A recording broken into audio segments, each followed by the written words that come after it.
It is business planning season. Do you know the basics? So this is the time of year when everyone gets excited and talks about the goals they're going to hit for next year, and they start implementing things and coming up with a outline or a plan of how they're going to run their business over the next 12, 13, 14 months. Everyone out there that's saying I'm going to wait until December, I got bad news for you. The real estate new year starts November 30th. Think about it. It takes that long just for stuff to close. So this is the time of year when you want to be planning your business for the next year. So how do you do it? What are some of the basics? So the first thing is your goals have to be specific and they've got to be measurable and tied to math. Because if you can't measure them, you don't know if you've hit them.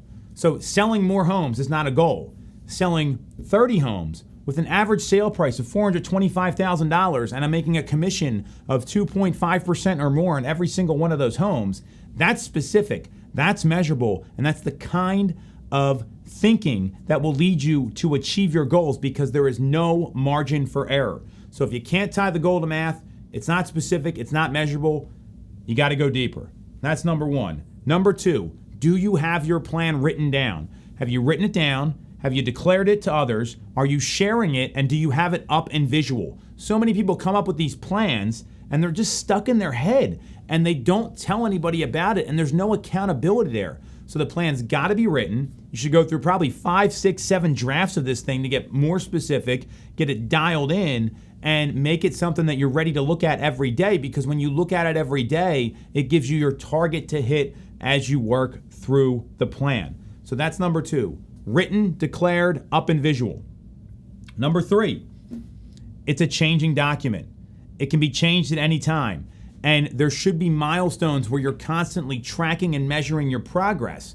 And that could be as simple as the 411 Gary Keller plan, where you have your annual goal at the top, your monthly goal, and then you just plan out week 1, then see how week 1 goes, and then adjust week 2, adjust week 3, adjust week 4, so that you make sure you're hitting your numbers. Because it's never going to be every 3 days I sell a home. It doesn't work that way. Appointments and sales come in bunches, and while we're planning for results, you can't actively determine the results. It all starts with those activities that influence your objectives, and the objectives, hitting those consistently, will get you the results. A lot of people want to jump right to the results.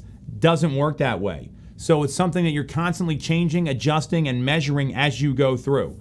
So is it specific and measurable? Is it written down, declared, up and visual? And how are you tracking and measuring? And it's okay to adjust. Those are 3 components right off the bat you want to be really clear on. Then, when you determine the goal and you have all this down, you can back out your numbers, figure out how much money you want to make. I'd have a personal financial component in there about how much money you want to save, making sure you're paying your bills. It's easy to break down those numbers. That part's easy. What I find is more important is once you've got the goal, what are your 3 key activities and behaviors that are going to drive that goal? What are the 3 key initiatives in your business that you're going to hit every single day or every single week, whatever your cadence is? And the number 3 is intentional, because the person with 0 objectives and 10 objectives, the person with 0 rocks and 10 rocks. Rocks is an EOS term for what you're going to get accomplished each quarter. 0 and 10, they got the same thing in common. They never get anything done. So 3 is the magic number there, and you want to choose wisely because you can only have 3. If it's more than 3, it's not going to get done. So how are you breaking that down? So for example, if you want to sell 30 homes a year, monster goal, put you in the top 2% of all the agents in the country. What are your 3 key activities and behaviors? What are your 3 key rocks?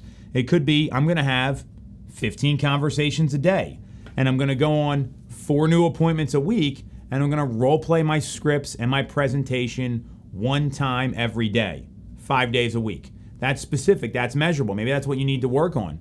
It could be that you need to brush up on your market knowledge. So you're going to read these websites for 20 minutes a day and get totally clear on what's happening.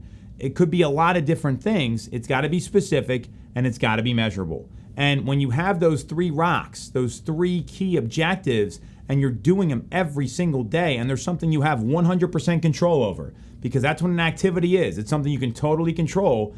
Then you're going to put yourself in a position to accomplish your business plan.